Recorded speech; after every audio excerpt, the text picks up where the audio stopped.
Hello, everyone. Welcome to another episode of From the District with State Senator Suzanne Weber. I am Good joined, morning. as always, with our illustrious State Senator Good Suzanne. morning. How are you? Yeah, I'm good. It's Monday morning. It's raining. Yeah.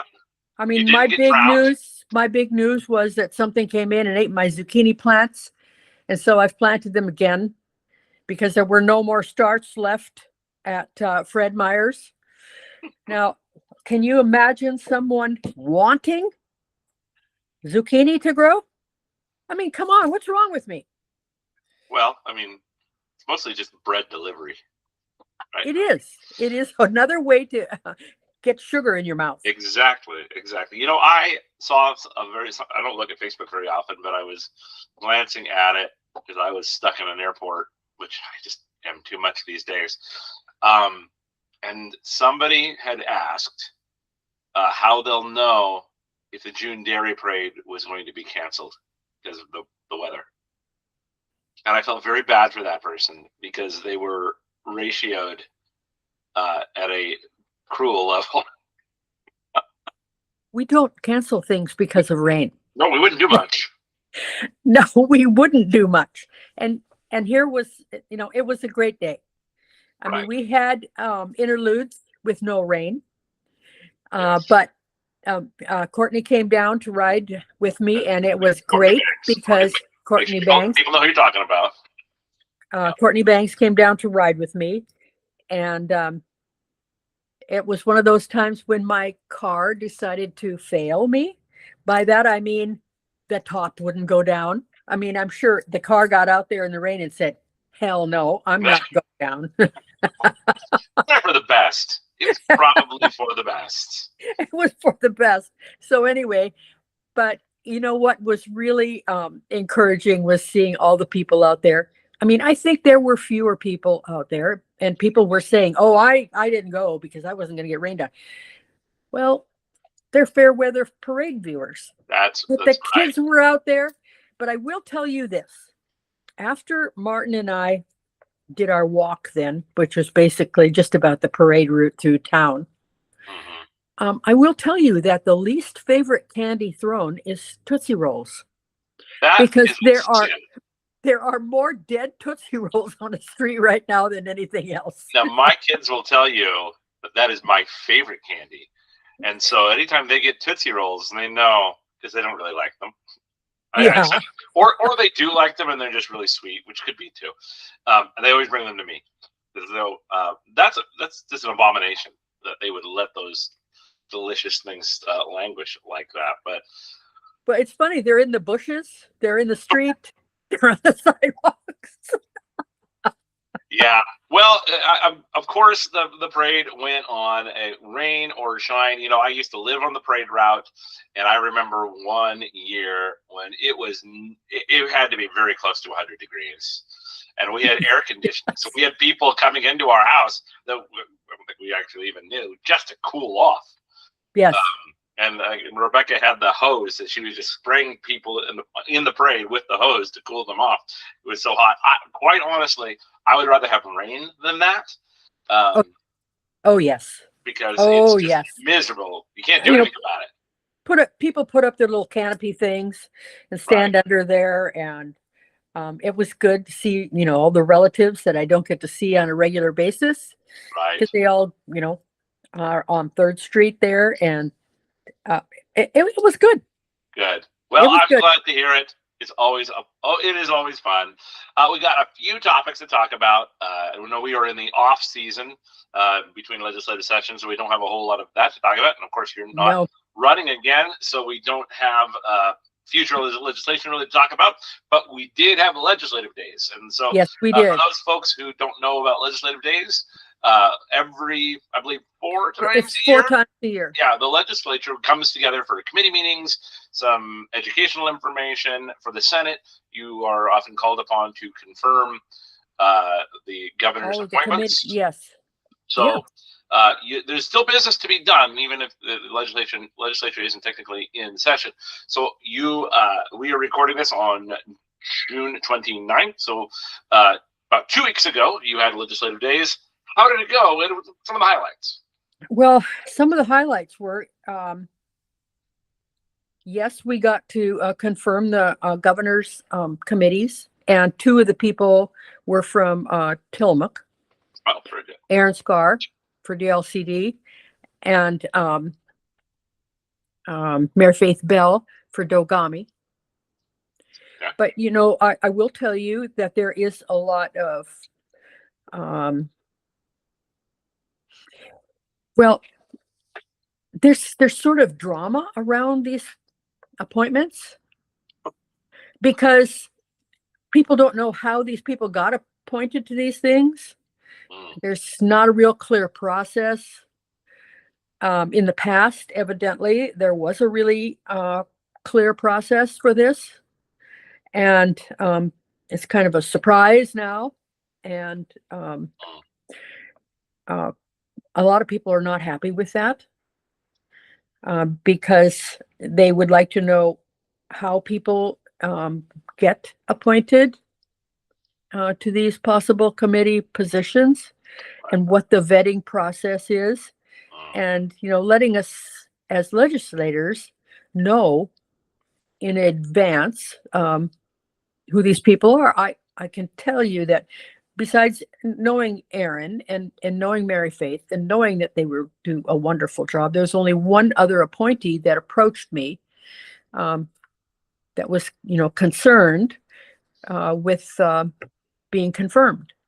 And that isn't the way it has been in the past. And it's an interesting procedure, and there needs to be some changes made to it. Yeah. And there were some changes that were promised in the past by our leadership that just didn't happen.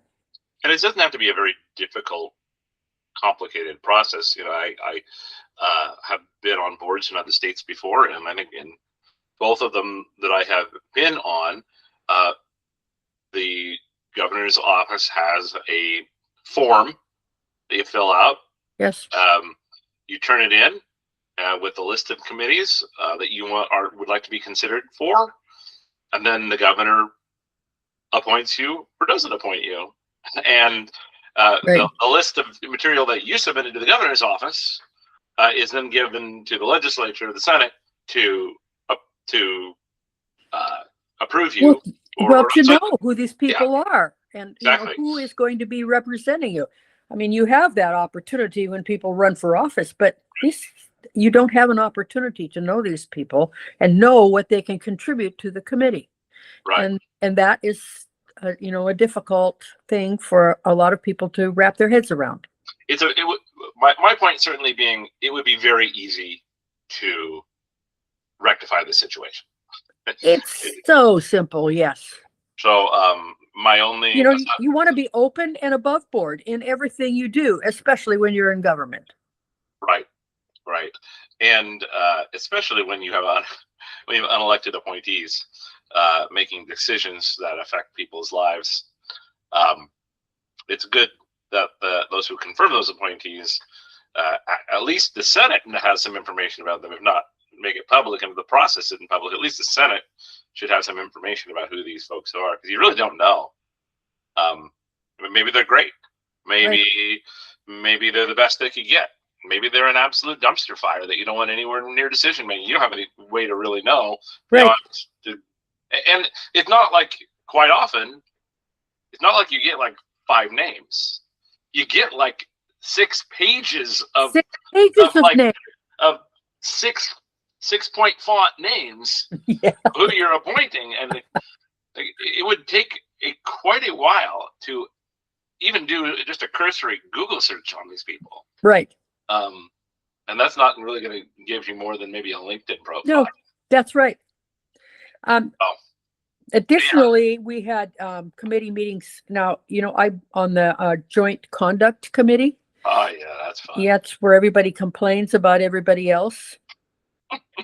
And there's going to be some changes made in the next legislative session as to, what's going to qualify in the Conduct Committee, and changes will be made. And there's a group that's working on those right now.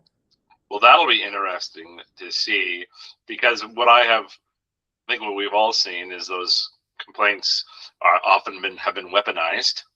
And the ones that, and then you end up, because it's an even committee, same number of Republicans as Democrats. Yes. And in this sort of thing, it probably should be that way. You end up just voting 50-50 on these things, and nothing happens. Right. And the conduct committee complaint process is really interesting also. And it's something that the question I have asked is, when you hire these private investigators to investigate these things, how much are they getting paid? Right. Are there contracts for this? What is this costing the taxpayers? Right. And I didn't get any kind of answers on that, but I'm going to continue to ask that question, because that, what is this costing us? Right. So somebody could bring up a politically charged complaint that we have to spend an unknown amount of money to investigate with outside contractors, who I'm assuming there's an RFP process for that, but maybe not. And then you get a 6-sentence, report. No. Right. No. Then we also had, well, of course, the Coastal Caucus had an opportunity to meet during that time. And it was a pretty short meeting, actually.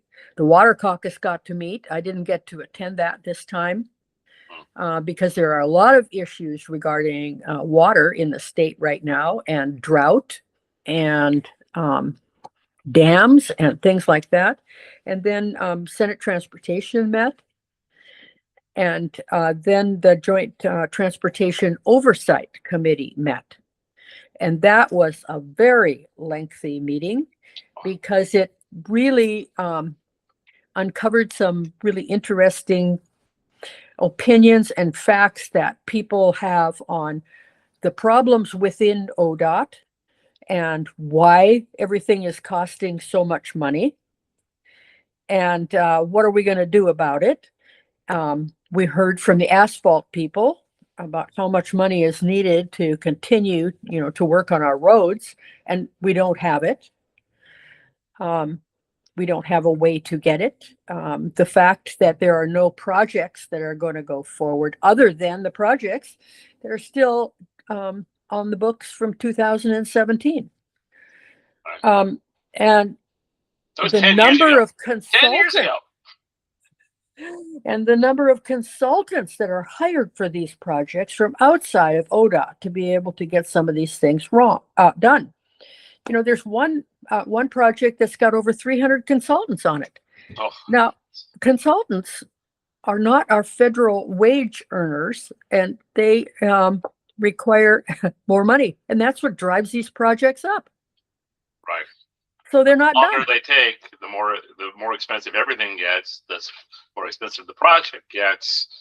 Right. And when you're talking about the bridge, oh Lord, yes. Oh dear, oh dear, oh dear. Have we got a problem there? Mm. How are we? Is it going to even get built? With the amount of money it's going to cost, where's the money going to come from? Well, eventually it's going to be built, because eventually the bridge that's there is going to fall into the river. Well, so, very true. Eventually a bridge will be built, and the question is going to be built under under a gun, or is it going to be built? But now we're looking at transit lanes and pedestrian walkways and things like this that need supposedly to be built into this bridge, and each one of those drives the cost up exponentially. Right. And then there's also people that are still talking about putting a tunnel under the river to be able to take care of it. That's much cheaper. Yes, this has been. I entered into Oregon politics in 2002, and this was being talked about in 2002, and exactly the same situation as we are in now is what was the case in 2002. Yes. Yeah, it's amazing. Then one highlight, well, actually, for me, which was very special, was the bill that Rob Wagner and I put together on the epinephrine bill with that young lady, Kaylee Desmond, who brought that to our attention, wrote us a letter, and we put together a legislative concept. And Senator Wagner also joined because Kaylee is one of his constituents. And it now is possible to have someone get epinephrine in an emergency situation, not only by the needle, but under the tongue and in the nose. So, and then it also leaves room if there are other scientific developments that they can also be utilized for the administering of this drug. Yes, that was definitely a win for everybody, and a win for common sense, so that you don't have to keep going back to this situation every single time there's a new scientific development of how to deliver epinephrine. Right. So excellent. Well, it sounds like legislative days was interesting as always, if not remarkably productive. But such is life, I suppose. But we're having ledge days in September, and there's ledge days in December. So we've got 2 more opportunities. One thing that I spent a lot of time watching, also, I didn't go down to participate, was the e-board hearings. This would be the emergency board, which is the board that is designated to spend money, a certain set amount of money that they have actually appropriated to them during the interim when the legislature can't meet. Yeah. So right. It's a group of legislators who can spend a certain amount of money in an emergency fashion. Yes, because think about in the past they have allocated money for wildfire. Well, part of the consideration, they had 30 requests for e-board spending. But we're also going to have to look ahead to, are we going to possibly need additional money for fire when it gets closer to that season? Well, now, looking out here and looking at the rain that we've had for several days, we don't have to worry about that. But we have several areas of the state that are going to have to be worrying about that. Yeah. And especially with lightning strikes in the wilderness areas. Yes. Our friends, especially on the east and in Central Oregon, do not have the blessing that we have in the west of constant rain, which is a blessing. We never dry out. Right. Yeah. We have water issues in Oregon. One half of the state, it's not enough, and the other half of the state, it's too much. Great if we could somehow meet in the middle and just figure out all of our problems, but that's not the way Mother Nature works. It's probably not going to happen that way. No, afraid not. Okay, excellent. So it sounds like legislative days, very interesting. There's another very interesting. And in fact, I would tell you, if you want to really listen to an interesting meeting, is to go to the Joint Transportation Oversight on OLIS and listen to the reports that were given by the asphalt people, by the people who have analyzed what's going on in ODOT. Yes. Listen to them. It's very interesting.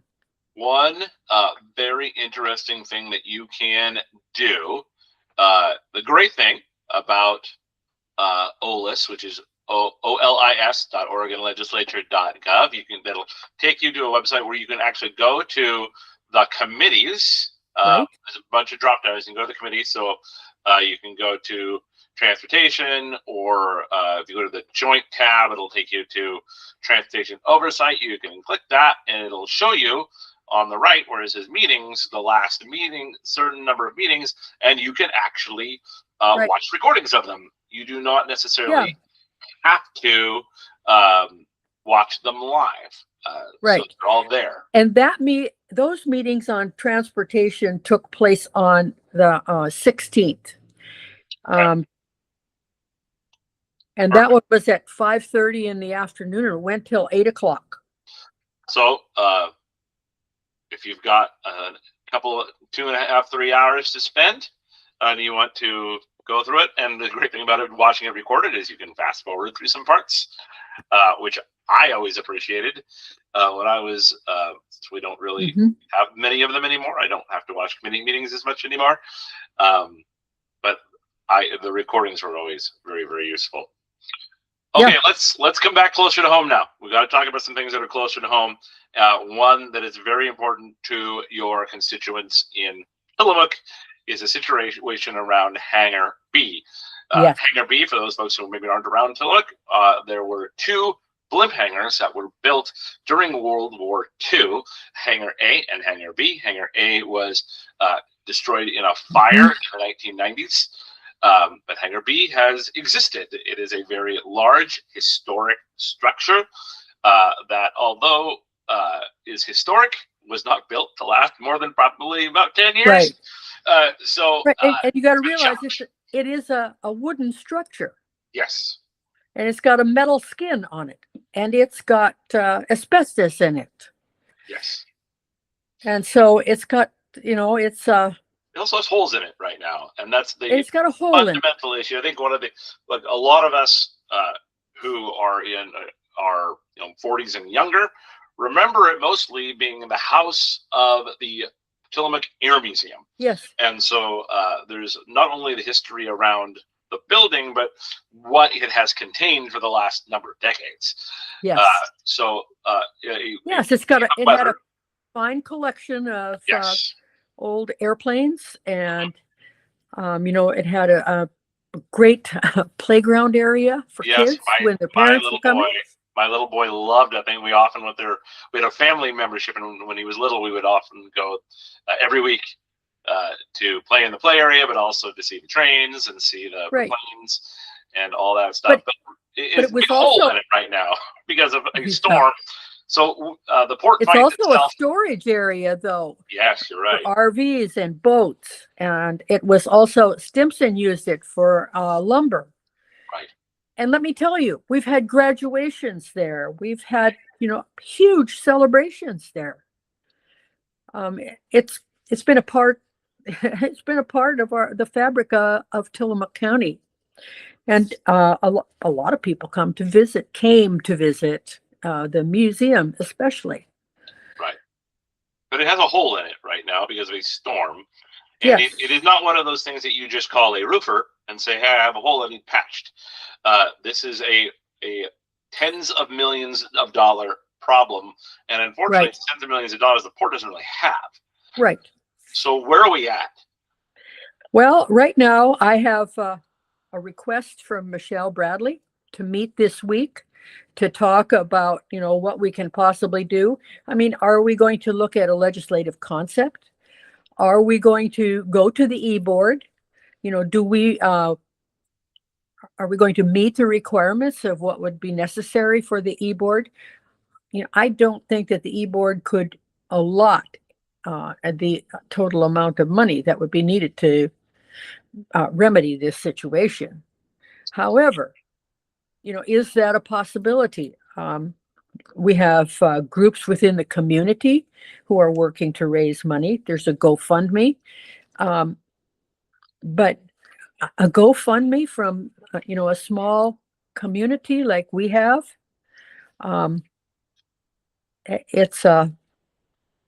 we don't have the resources. Right. I believe the e-board usually has around $100 million to spend per biennium. Yes. And I think the amount, and tell me if I'm wrong, but I would recall the amount that they're looking to fix this problem is about $25 million. That's one of the numbers that has been used. Yes. So that would be a quarter of an entire biennium's e-board budget. I suspect that's not going to happen. Well, yeah, especially when there are other people who have the same aspirations for the dollars. Right. And what this is obviously this building means a lot to us. Yes. And to our community. Well, in the country there aren't that many of these buildings left. No. And the one in California has been completely rehabbed, and the people from Tillamook have gone down and visited that to see, what what it has taken to rehab that building. Right. But, as of yet, we don't have any kind of a plan going forward as to where we're going to get that money. I mean, think about the fencing just to protect the area now, $100,000. Right. Yeah, this is a difficult position for everybody to be in, and I think I really feel for the port board. They don't want to burn this thing to the ground. I mean, it's a Well, I'll tell you, that was another interesting thing learned from attending some of these meetings and talking to some of these port directors is if you take it down, it's going to cost about $50 million just to take it down. Right. That's the other problem is because it is built with asbestos. So you can't just take it down. Yeah. So there's a terrible, terrible situation. And then if you just walk away and just leave it there, you are opening yourself up to a massive amount of liability. Yes. If anybody gets in there. So it's a terrible situation for them to be in. I know everyone is really trying very hard to find ways, but there are no easy fixes to this. No, there are. There's no just burn it down. You can't do that. You can't just walk away from it. There's not enough money to just fix it. It's a tough go. And yeah, but like I say, I'm going to be talking to Michelle this week about some, possible things that we can think about going forward. Yeah. But whether we're going to be successful or not, I don't know. Michelle, for those folks who maybe not be in the area, Michelle, yes, sorry. It's okay. When it's just you and me talking, we know exactly who you're talking about. We know exactly. Is the general manager of the port. She's been there for many, many years. Very knowledgeable. If there's a way to do this, she'll find it. Yes. It's just the challenge of this is not going to be something that unless a very, very wealthy person just discovers this and writes a big check. This is probably going to be multiple organizations, multiple government agencies working together to try to get this done because there just is not enough money. And there have been people who have come to the port before with ideas for that building. Sure. Multiple sports fields, an adjoining motel so that people could come in and, you could have indoor sports, soccer, lacrosse, whatever else, football. Right. The problem, though, is they've often come with a lot of ideas and not very much money. Right. There's many ideas that I've heard to be used out there that are really cool. Yes. The problem is those ideas are often sold as a business idea by someone who wants to profit from that idea, but doesn't have the money to actually invest in the building that needs to get done for that idea to come to fruition. Right. So, yes, and we've look at how many times we've looked at a golf course out there at the Port of Tillamook Bay. We've looked at all sorts of things like that could happen, but in the end, they're just not feasible. Right. I remember that golf course idea. I remember many beatings that people got over that, and I don't want to relive it. But yeah, it is a problem that's going to take many people to fix. But I think it's important for folks to know that nobody's walking away from the port, or nobody's walking away from the hangar. It's just that this is going to be a complicated solution that it's going to take a while to figure out. And it's just a real bummer because I was out there, a couple weeks ago, and I was out there with my son, and we were kind of walking down memory lane, and we would have been great to be able to go in there, and we just couldn't. So, but hopefully, fingers crossed. Okay, another thing people are talking about, surprising no one, is you, because people just love talking about you. As everyone knows, the reality is that because you were part of a quorum denial a number of years ago, you were deemed ineligible to run for re-election. This year, if you had been able to run, maybe you would, maybe you wouldn't. I don't know. We haven't had that conversation. However, there has been since rumors going around that you would be interested in returning to your old post, running for mayor of Tillamook. So let's break some news. Are you running for mayor of Tillamook? Currently, I am not running You for are mayor not of running. Tillamook. Okay, there we go, friends. You can we've buried the lead. Yes.